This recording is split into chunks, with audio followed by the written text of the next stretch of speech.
Ata duan të flasin, të tregojnë për jetët e tyre. Ngjarje të vërteta njerëzore, personazhe të cilët do të vinë pikërisht në këtë studio për të rrëfyer mbi jetën e tyre. Ne kemi mësuar shumë nga ata. Pikërisht Historikum është emisioni që do na bëjë të reflektojmë mbi jetën e shumë personazheve të cilët do kalojnë në këtë studio.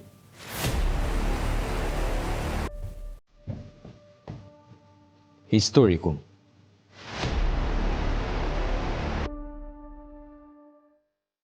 Zonja dhe zotëri, mirëmbrëma. Mirë se vini në emisionin Historikum.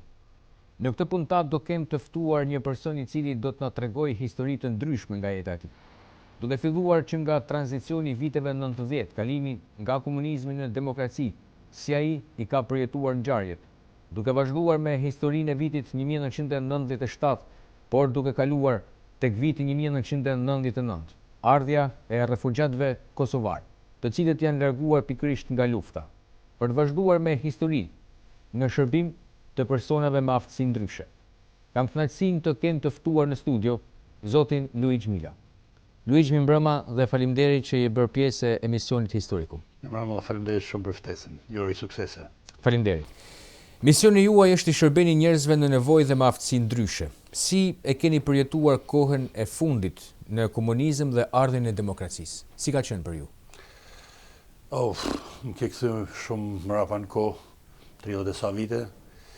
Unë fakt vi nga një familje përsekutuar nga regjimi komunist dhe përjetimet qoftë gjatë regjimit, qoftë në ramjen e tij janë jashtëzakonisht të thella dhe të veçanta. Ne kemi qenë një familje, siç thashë, përsekutuar me shumë fëmijë. Baba u dënua në moshën 23 vjeç, u dënua 10 vjet politikisht, prej cilëve bani 5 vjet. Ishte në moshë të re, ne s'kishim lind akoma, dhe mas daljes nga burgu kemi lind gjithë ne dhe ka qenë me të vërtetë një kalvar jashtëzakonisht i madh për krejt familjen, sidomos për ne fëmijët e tij. Më në atë kohë kur ne ishim mirë me mësime si nxënës dhe nuk na jepnin atë certifikatën, atë e mirënjohës ose flet lavdrimin, siç quhej në atë kohë, dhe kishim, unë personalisht kam përjetuar emocione jashtëzakonisht të thella dhe një diskriminim i pa imagjinueshëm. Por fal Zotit, erdhi demokracia vitet 90 dhe ne, siç çdo, po themi, shqiptar, e pritim me shumë entuziazëm, pra kishim shpresat të mëdha te demokracia.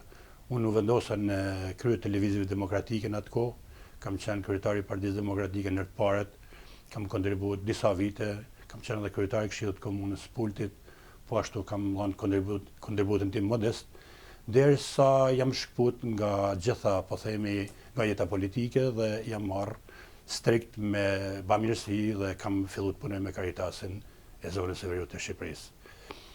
Ato vite kanë qenë jashtëzakonisht të vështira, jo vetëm për ne si familje, por për gjithë Shqipërinë, sidomos për banorët që vinë nga zona rurale, nga zona malore. Ne kemi jetuar, unë deri në moshën 14 vjeç kam jetuar në fshat, pastaj kam kryer gjimnazin dhe jam rikthyer përsëri në vendlinje, kam punuar disa kohë si arsimtar dhe si drejtor shkolle, dhe në këtë kohë kam pothuajse gjitha aktivitetet e mia, sidomos politike, por edhe intelektuale, për të kthyer më vonë, siç thash, në nivelet e bamirësisë, siç ishte Caritasi i Veriut. Gjatë kësaj kohe ju keni përjetuar shumë ngjarje kur keni punuar për sa i përket pikërisht Caritasit. Shqipëria ka pasur një fenomen shumë të përhapur, siç ka qenë gjakmarrja. Ju i keni përjetuar këto raste. A keni pasur ndonjë rast që keni marrë pjesë në pajtimin e gjakut të ndonjë familje dhe çfarë keni përjetuar në ato momente? Si ka qenë për ju? Atëherë duhet të theksoj një fakt, pra nga Caritasi i Veriut në provinca franceskane shqiptare, cila i ka shtrirën e saj pikërisht në zonën e Veriut, pra në zonën më të, po themi, mrapa Medrë ose më të varfër të Shqipërisë në atë kohë. Kam dyshimet se edhe tani është njëjta situatë. E pa të arsyeshme që të themeloj një komision që u quajt Komisioni Drejtësi dhe Paqe dhe Shpëtimi i Krijesës. Pra nga Caritasi i Veriut ai u transformoi në një farë mënyrë, duke pas parasysh edhe problematikat e mëdha sociale që linden, duke parë se nuk kishte institucione të tjera, po themi të Kishë Katolike, që merrej direkt me këto probleme. Dhe në vitin 1996, provinca franceskane shqiptare vendosit themelon të Komisionin Drejtësi dhe Paqe. Dhe se një strukturë e tillë e kishte katolike, ajo kishte në, po themi, në objektivat e saj, pra në planin e saj të ndërhyrjes, pikërisht fenomenet tilla se ishte gjakmarrja.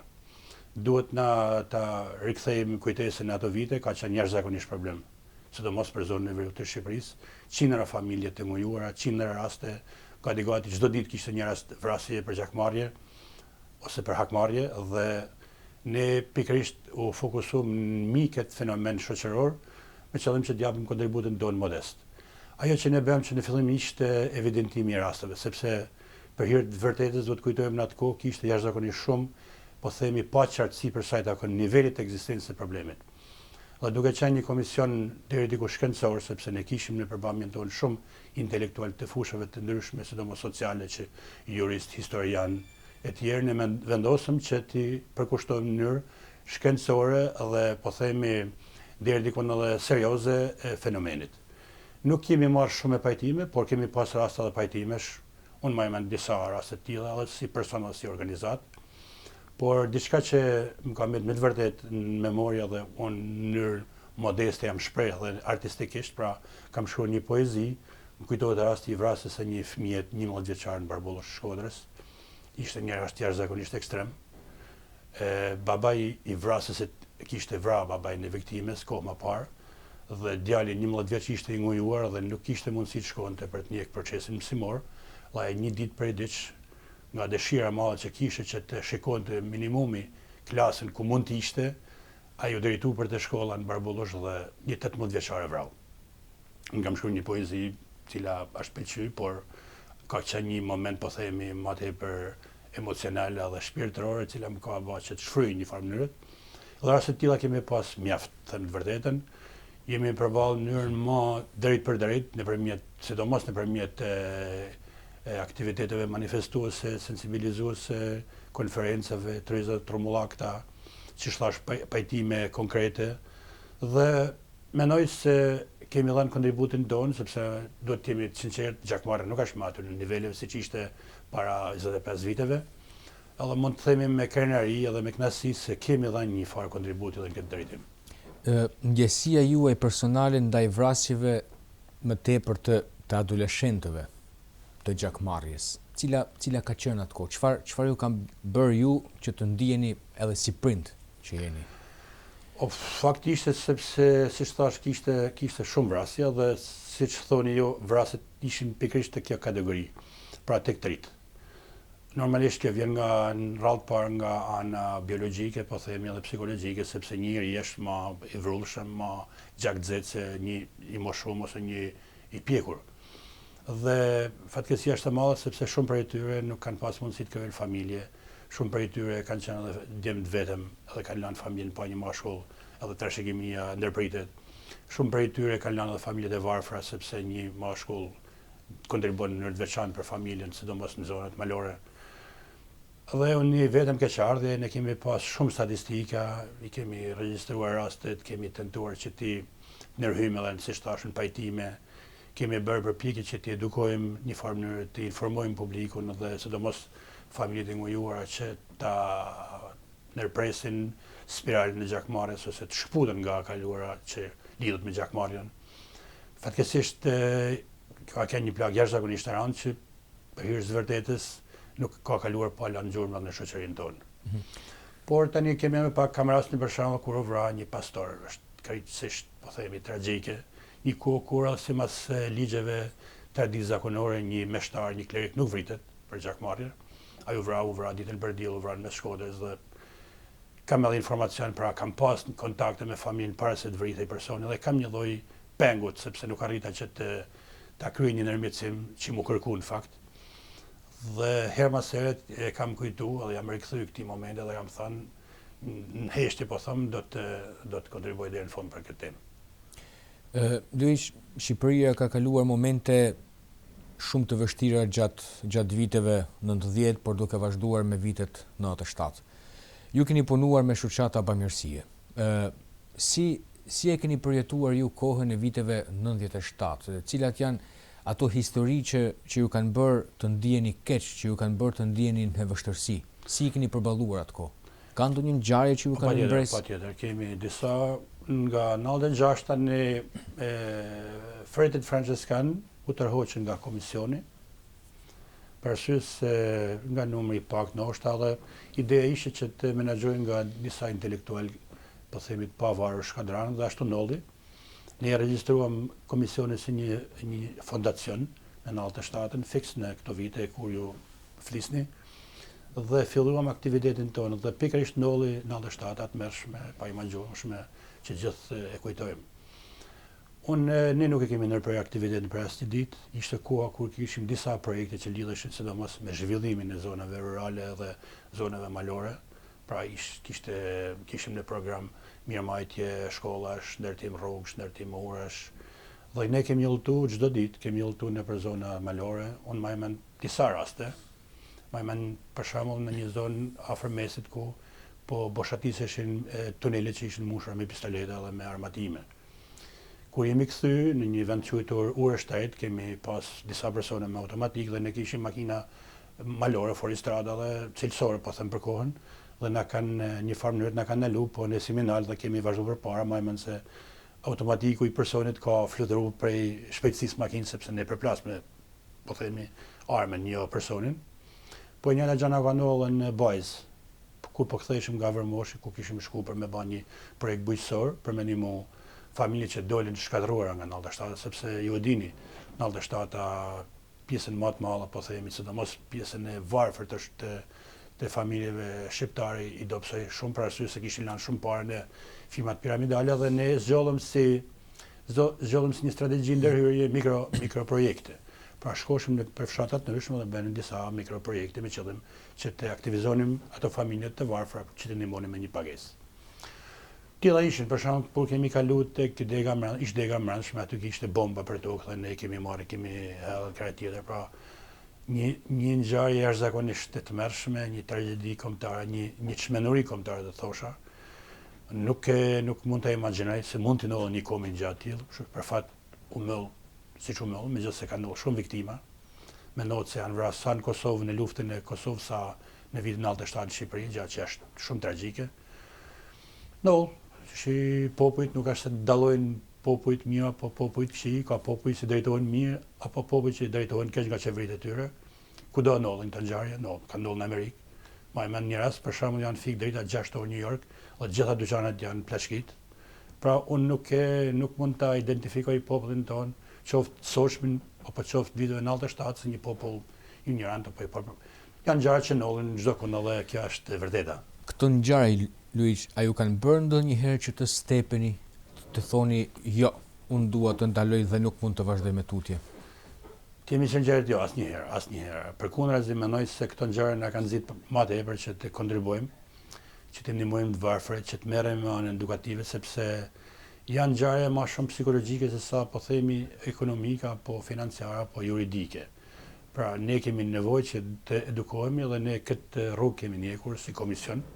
Jemi përpjekë që të informojmë dhe të edukojmë publikun atë sa kemi mundësi, sepse në fundin ne një shoqat jemi, nuk jemi shteti. Dhe ja, nuk kam asnjëherë s'kam tentuar të largohem, asnjëherë s'kam udhëtuar shumë jashtë, asnjëherë s'kam vendosur që qëndroj. Po ashtu edhe familja, asnjëherë s'më kanë nxit që të iku dikun tjetër edhe të, po them, jo ta braktisim, po të ndrojmë vendbanim që është krejt e ligjshme, krejt e natyrshme dhe krejt e normale. Ka menu ashtu në mënyrë modeste që të kontribuoj këtu dhe këtu vazhdoj të kontribuoj sot e kësaj ditët. Po ashtu edhe fëmijët e mi këtu janë, kështu që më pëlqen shumë Shqipëria, du fort vendin tëm dhe mendoj se ne duhet të kontribuojmë nëse kemi mundësi ta bëjmë gjatë tillë. Shqipëria ka kaluar edhe vitet 99 ardhja e kosovarëve të cilët u larguan nga lufta atkohë, duke parë Shqipërinë si një vend qëndrimi. Ju keni përjetuar ngjarjet për sa i përket pikërisht ardhjes së kosovarëve. Çfarë historie keni për të na treguar për sa i përket pikërisht ardhjes së këtyre njerëzve të cilët u larguan nga lufta? Ne kemi patur edhe kemi në misionin ton emigracionin, të jemi sinqerë, dhe unë kam marrë pjesë disa aktivitete, jo vetëm kombëtare, po ndërkombëtare. Kemi atë njëshmërinë, emigrimi është një drejtë çdo njerit, po jo në formën e, po themi, të pastrimit etnik si ndodhi në Kosovë. në vitet 99 ne ishim në aktivitetet ndryshme në bazuar tek misioni jonë, jo tek po themi tek emergjencat të tipit të luftës. Megjithatë në momentin sa po nolli lufta në Kosovë ne konsideruam veten që një faktor që duhet nikoj, sidomos Kisha Katolike në përgjithësi u gjet shumë afër këtyre familjeve që shpërnguleshin nga lufta nga Kosova. Karitasi i Shkodrës, Kisha Katolike, Fretet Franceskan, drejtësia dhe paqe që ishim ne, dhe ne kemi patur një kamp shumë, po themi, të kompletuar, në bashkëpunim me një qytetar shkodran, s'po ja përmenim emrin për mos bëjmë reklam. Ai na lejoi që të na dha ambientet e tij dhe ne e vendosëm, besoj kanë kënë rreth 200 të ardhur nga Kosova. Plagosor, djem, vajza, treja, pleq, plaka, pra ka qenë krejtësisht heterogjena dhe përbamja e grupit që ne strehuam, dhe i kemi majtë për 3 muaj. Me çdo gjë, ushqimet nga Karitasi, projekti u financu nga Cordaid, ishte një organizatë katolike holandeze, patëm një financim të arsyeshëm, dhe i kemi majtë, si thash, për një periudhë caktuar me kohë, pastaj i kemi shoqënuar në Kosovë, disa prej tyre, disa janë larguar vetë në, po themi, të vetë organizuar. Dhe kam një moment kur, sepse në fundit ne nuk po luftojmë për mirënjohje, duam që të vlerësohemi në fundit në realiste, jo të mje vlerësohemi, por në që edhe puna jonë është punë që është nëntoksore, nuk shifet, por që ka raste kur edhe na vlerësohet, siç ishte rasti një familje kosovare. Para 3 vitesh pata një surprizë zakonisht bukur që më ka emocionuar shumë, dhe është një pjesë shumë e rëndësishme e jetës time, karrierës profesionale. Unë isha në Velipoj te kampi i personave me aftësi të kufizuar, dhe aty ishte një grup kosovar që kishin ardhur për me bë disa shfaqje, dhe unë u largova për të kryer një punë për kampin, dhe kur erdha gjeta disa kosovar tjerë. Më thonë, Luiq, këta janë miqtë tonë, edhe thonë, janë mirë se ardhur, miqtë tu, janë edhe miqtë tonë. Por këta kanë dëshirë me ditë historinë e kampit që ju keni ngrit në vitin 99 me kosovarë, sepse janë kosovarë. Edhe unë e tregova historinë prej fillimit, siç ka ndodhur. Tregova edhe një rast kur një nanë me 2 fëmijë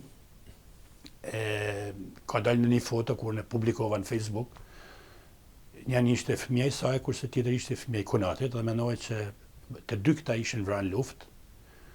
Por kur më thot, kjo është nana, këto janë fëmijët, dhe kjo është baba që është menduar i vrarë me Rexhepi. Unë u emocionova shumë, me thënë drejtën, kishin përgatit lule, kishin përgatit dhurata të ndryshme, shampanjë, kishin përvul një plak shumë bukur. Dhe me të vërtet pata një njësi shumë mirë, sepse ishin shumë vite, ndoshta 20 vite, në 99 e ndodhen 2023. Ishte një emocion jashtëzakonshëm. Ishin me kamera, ishin me foto, me tana. Nuk u publiku në, po themi, dokumentar, por u regjistru si një ngjarje jashtëzakonisht interesante. Unë pata me të vërtet një emocion shumë të thellë, kjava me të malla, edhe më kujtuan shumë ngjarje tjera. Kishin një djalë që ishte në Gjermani, po ashtu u lidhëm direkt me të, më kanë ftuar dasman, takime familjare, kanë ardhur mrapa, i kemi priti, kemi përcjell. Pra, një miqësi jashtëzakonisht e pastër, interesante, dhe është gjë shumë e bukur kur e mira vlerësohet. Ne kemi bat mira, normalisht në emën të kishë, në emën të donatorit, në emën tonë, por rrallë ndodh që dikush ta vlerëson në atë mënyrë, dhe isha shumë i lumtur. Mirënjohja është gjëja më e mirë që mund të bëjnë njerëzit. Absolutisht, po, ky ishte një rast. Luiq, kur ju i keni parë ato persona, ato kosovar të cilët kanë ardhur tek kampi, dua të di ndjesinë tuaj, të atyre foshnjve, të atyre fëmijëve, të atyre nënave, të cilët kanë sakrifikuar të vinë që nga Kosova deri në Shqipëri. Çfarë ndjenit në ato çaste? Ishte, të thënë vërtetën, ne nuk kishim kohë që të mendonin shumë, sepse ishte një organizim i menjëhershëm, i vrullshëm, unë pata një grup shumë mirë bashkëpunëtorësh, pra ishte një qendër e madhe që duhej ndahej, shtretër, blerje, organizim, pra ishte jo lehtë. Por her mas heret ne kishim rast kur bisedonim me ta fatkeqësi të mëdha. Dikush ishte i plagosur, ishin të fashum disa prej tyre. Ishin një fëmijë, vajzë vogël krejt, ishte e fashume, dikush thot ka vdek nana, dikush baba. Ishte jashtëzakonisht emocion i vështirë dhe me vështirësi përballonim. Mundonim që t'i kuptojmë, t'i vendosim edhe në kontekst. Ne kemi shku mrapa, kemi shku në Gjakov për shembull, unë kam pa tragjedina, kam pa shtëpia të djegun, kam pa njerëz ku shet e njerëzve të djegun, varrimet, rivarrimet, pra ka fiks masi marrë lufta në 99 më fal. Mujin mrapa ne kemi shoqëruar si shtash një grup edhe kemi nejt disa ditë në Gjakov. Nuk mund të imagjinoni aroma, njerëzit vdekun, bagtit, mytuna, shtëpia të djeguna, varrimet, grup njerëzish pra jashtëzakonisht tragjike. Po ka qenë një ngjarje, lufta nuk është e bukur, nuk është e mirë kurrë, po ishte krejt e veçantë sepse ishte në fazat e, po themi, e para të lirisë dhe në fazat e fundit të luftës dhe kishte një emocion të papërshkuar. Por kam pas një kënaqësi të jashtëzakonshme kur i kam pa në darkë, të rritë të rejatë kur kanë dalë në gjiro në pjacën e Gjakovës, ishte plotësisht e djegun, e qërëshia famshme, krejt e djegun. Ne kemi pa me syton, asë si nërtim s'kishte, sepse ishin ditët e para, por pas se kishte një dëshirë të madhe për jetë, shumë dje me vajzat bukur, kishin dalë gjiro, kënaqësi e madhe. Kështu që emocionet përzira, do të thosha, një anë lufta, në anë tjetër liria, këta janë gjëra si historia i kallë për mua është e papranueshme, sidomos ndarja kombeve, persekutimi shteti shqiptar, Shqipëria, kombi jonë ka pas padrejtësi të mëdha. Unë udhëtoj nëpër vende të ndryshme, sapo ktheva prej Splitit dhe nihem keq kur vere se nuk vlerësohet historia. Për shembull, Spliti ka qenë një qytet i lirë, nuk e përmendi askush. Kështu që ne kemi këto probleme, shpesh herë edhe ne kemi pjesën tonë të fajt sepse nuk jemi patriot as sa duhet, nuk e mbrojmë tokën tonë, nuk mbrojmë gjuhën tonë, nuk mbrojmë kulturën tonë. Unë asnjëherë nuk e ka ndodhur që të flas gjuhë të huaj kur du të flisë shqip.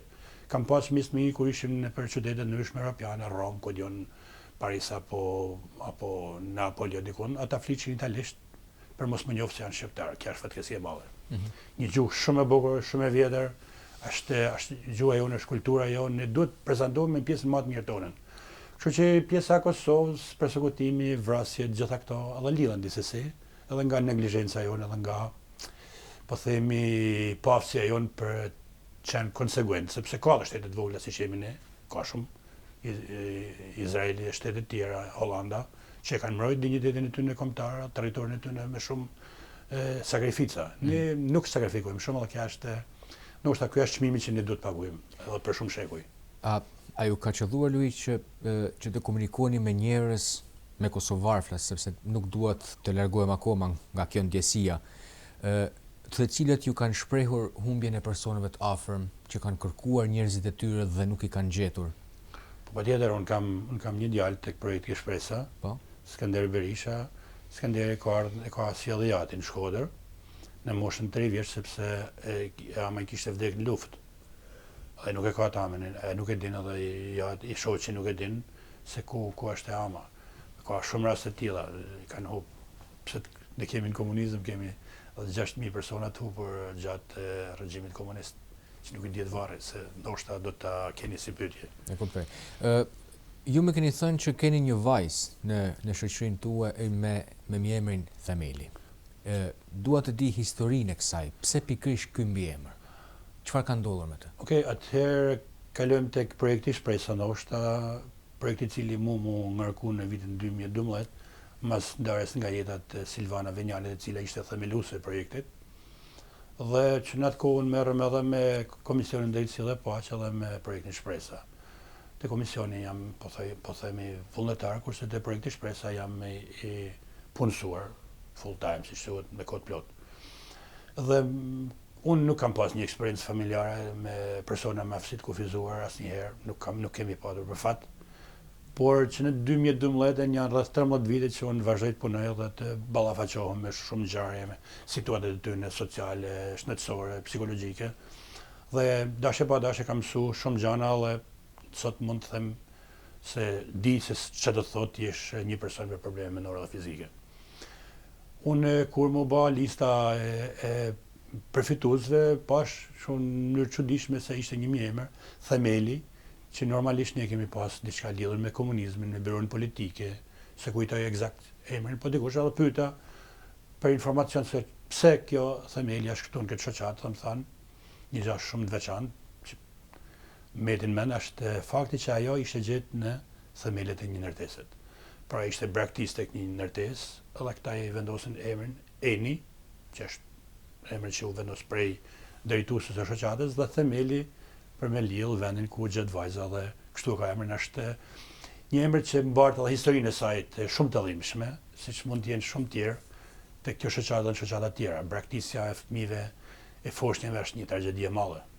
Ne kemi kodin e familjes, jemi shumë mirë me këtë pjesë, kemi qenë, shpresojmë që ta mbajmë, por herë mas herë kemi edhe raste të tilla të braktisjes pa kuptim, do të thosha unë. Ju si Luish, çfarë ndjesie dhe çfarë emocioni keni kur i shërbeni njerëzve me aftësi ndryshe? Çfarë do të thotë për ju? Është punë shumë, nuk po them e vështirë, është punë impenjative, jo vështirë. Unë kam stafin që merr direkt me ta, ditë për ditë, pra janë kujdestar social, janë stafi organizativ quhet, ata janë kontakte të vazhdueshme, unë më tepër me organizimin, po themi, e madh të punës. Është një punë që ka mu kur kam filluar më kanë thënë kujdes zemrën, sepse shpeshherë puna bëhet me mendje dhe jo me zemër, po unë s'mund t'i ndaj në fakt, sepse e tilla është puna. Ata kanë nevojë më shumë për dashuri se sa për ushqim. Sepse ushqimi edhe si ka mungu, kurse dashuria, po familja, po. Dhe unë përpiqem modestisht të ofroj atë dashnin pa kushte. Është e vështirë shumë, situata tyne është e vështirë. Është e vështirë kur i shef se si përpiqen mu lidh me gazetarë, me kanalet ndryshme që merren me gjendjen e personave të humor, në mënyrë, po themi, dëshpëruese, që lidhen me familjen. Pra, këta vetë kërkojnë që të lidhen familjen, nuk kërkon që të lidhet me fëmijët e tyne. Edhe nuk e se si mos ta përjetosh në mënyrën më të dhimbshme, të mundshme, ku i shef janë ndajt ashtin moshta, ndoshta familjarët kanë vdek, nuk jetojnë më i pjesë të tyne, por ka që jetojnë, ka që janë taku, edhe marrëdhënia nuk ka funksionuar fatkeqësisht. Kam shumë raste kur takoj familjarë, sidomos nanat që kujdesin për këtë kategori. Ne kemi një kam në Velipoj dhe është tipik, është ndoshta unik në Shqipëri dhe ndoshta më gjerë. Dhe aty vinë turni po është me familjarë dhe vinë shumë nana, ka nana që kanë 2 fëmijë, paralizuar me probleme neurofizike dhe kontaktet me ta, bisedat me ta, një lloj po themi katekizmit, nëse mund ta quaj ashtu, që unë nuk e lej vetet sepse nuk jam klerik, por gjithsesi një bashkëbisedim me ta është një moment shumë i rëndësishëm qoftë për mua, qoftë për ata. Dhe unë në biseda, po themi, konfidenciale dhe shoqënore kam arrit një lloj, po them, kam kristalizuar një mendim, që them se ndoshta Zoti ka përzgjall ata, që në siguri Zoti nuk bën gabime dhe këta persona me probleme nuk është sa i ka kriju në pa dashje ose në mënyrë aksidentale, nuk mendoj. Pra Zoti nuk bën gabime. Dhe i ka kriju këta edhe ja u ka lëru disa familjeve, disa individve, disa personave. Dhe unë mendoj se këta persona janë përzgjallurit e krijuesit, sepse ai ka pas besim te këta, që të trajtojnë në mënyrën më të mirë të mundshme kështu nol. Dhe kjo është biseda që unë bëjmë me këta. E nuk është një lloj ngushëllimit, po themi, ku e dion, psikologjik ose emocional. Jam i bindur se kështu është. Pra Zoti i ka kriju këta persona dhe ja ka dhëruar dikujt që ka menu se do të kujdesin shumë për ta, edhe kështu nol. Prandaj unë i them që ata janë bekum, janë 2 herë bekum, sepse Zoti ka besim dhe kjo është një bekim i madh. E kuptojnë këta mungesën e familjes, arrin që ta perceptojnë dhe pse disa familjarë nuk duan që t'i pranojnë këta si fëmijët e tyre, edhe pse janë fëmijë biologjik. Ata kuptojnë shumë mirë mungesën e familjes, shumë mirë. Projekti që ne kemi këtë synën të kompensoj, pra që unë shtëpi familje, pra themelusja, kështu ka menu, pra aja ka shkune për këtë qendër shtetërore, ku strehohen kjo kategori, jetim shkodion persona me probleme, dhe ka thënë që këtyre gjëja kryesore që u mungon është familja. Dhe një farë mënyrë tash përpiq që ta krijojë një familje në mënyrë, po themi, artificiale, nëse na lejon termi, dhe ka këto shtëpi familje ku jetojnë në grupe, 7-8 bashk, edhe janë dy edukatorë shpeshherë në mashkull dhe femër. Dhe kjo një farë mënyrë është tentuar që të kompensohet mungesa e familjes.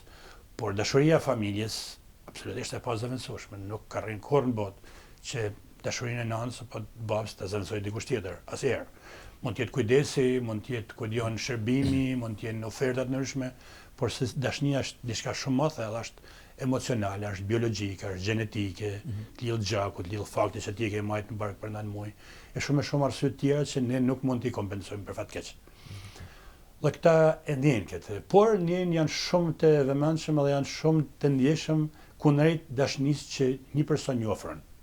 Pra ata kuptojnë dhe kur ti e ke falso dashninë.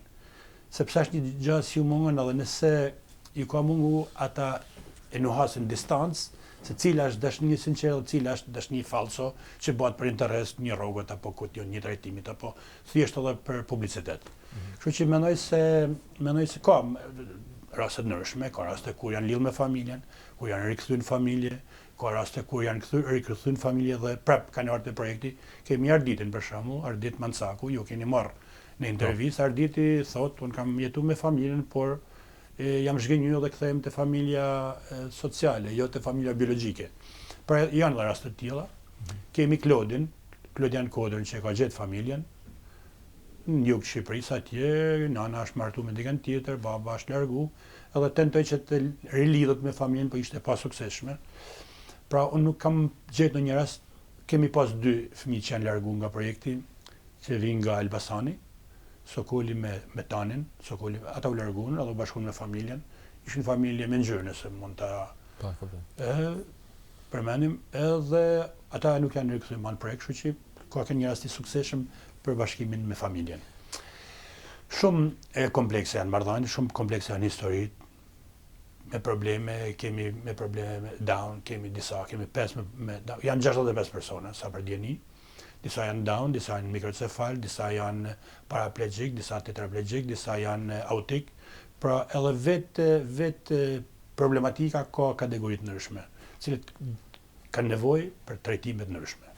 Kur këta fëmijë apo këta persona i bashkohen familjes biologjike, pra largohen nga projekti Shpresa, ju bën të ndjeni krenar apo ndjeni ndonjë lloj mërzie që janë larguar? Kemi raste kur largohen edhe për arsye shumë, po themi, emocionale dhe racionale, siç është fakti kur martohen. Projekti ka një shtëpi që quhet Nido, që do të përkthehet Foleja në shqip, sepse gjitha kanë emër italian, por që përkthehen shumë bukur edhe në shqip, për shembull, Arcobaleno, Nido, Aquilone, Speranza, Arca, janë emra të bukur, edhe përkthehen Sole. Edhe kemi një shtëpi që siç thash quhet Nido, aty bëhen një percorso, do të thosh italisht një rrugtim në gjithë projektin, edhe djemt përfundojnë aty, pra 3-4 djemt bashkë. Ideja është që këta, mas një periudhë kohet pavarësiet ose autonomiet, këta dalin në shoqëri, po them dalin të lirë në shoqëri normale, nëse mund ta konsiderojmë, ose të martohen dhe krijojnë familje. Janë disa që kanë bërë këtë lloj ecjet, dhe në fund kanë përfunduar te Nido dhe më në fund kanë përfunduar me familje. Kemi disa prej tyre kanë familje, kanë gruan, kanë fëmijë, jetojnë mirë, kanë shtëpia, janë trajtuar nga bashkia për strehim. Unë jam rastësisht çelëtje me anëtar i komisionit të strehimit dhe me të vërtetë bashkia ka një projekt shumë mirë për strehimin e kësaj kategorie. Dhe këta janë strehuar dhe vazhdojnë jetën normale. Kjo është një sukses shumë i madh i projektit. Pra është një arritje e madhe. Arritje tjetër që unë mund ta konsideroj është fakti që këta punojnë. Janë punësuar disa. Pa më shumë se 10 prej tyre. Pra ne kemi arritë të integrojmë, ose janë integruar, jo vetëm ne, po është një kompleks faktorësh. Po ne kemi besoj pjesën kryesore, deri në atë nivel sa që këta kërkojnë punë. Dhe puna ka ato benefitet e jashtëzakonshme, të krijojnë pavarësi ekonomike, pavarësi sociale, të mëson një profesion, të krijojnë mundësinë që të përmirësosh gjendjen ekonomike, dzën me një punë, nuk merresh me probleme që mund të vinë nga papunësia, nga ambullia. Kështu që edhe kjo është pjesë e suksesshme e projektit. Së fundmi, për ta mbyllur, cili është mesazhi juaj për gjithë shoqërinë e sotme? Sidomos për të rinjt. Mesazhi është i thjeshtë. Pra, mesazhi është që para punës ata që janë në shkollë ose ata që nuk janë në shkollë duhet t'i kthehen shumë shkollës. Shkolla, edukimi është jashtëzakonisht i rëndësishëm. E dyta, familja. Ne duhet ta ruajmë familjen. Shqipëria tradicionalisht ka një familje të fortë, ka një familje të shnosht deri tashti. Ne po shohim nëpër botë se ku ka përfunduar familja, ka tendencat për fat edhe në Amerikë që të rikthehet vlera të familjes dhe familja duhet të vazhdojnë të luajnë rolin e saj shumë të rëndësishëm në edukimin e brezëve të ri. Kurse e treta që do të kërkojë në sistem është punësimi, punojmë. Duhet punojmë, duhet kontribuojmë. Jo thjesht për vete, duhet kontribuojmë për shoqërinë, duhet kontribuojmë për vendin tonë dhe kjo ndodh vetëm nëpërmjet punës. Pra, studimi, puna, edukimi. Këta janë tri do thoshën kolonat ku duhet marrë shoqëria jonë dhe kjo do të na çojë përpara. Nëse ne do t'i braktisim këto tri kolona, kam shumë frikë se do të dështojmë keqes. Ju inxhinier, falenderoj që ishit pjesë e emisionit historik. Shumë faleminderit për ftesën, unë jam shumë mirë. Faleminderit. Faleminderit ju.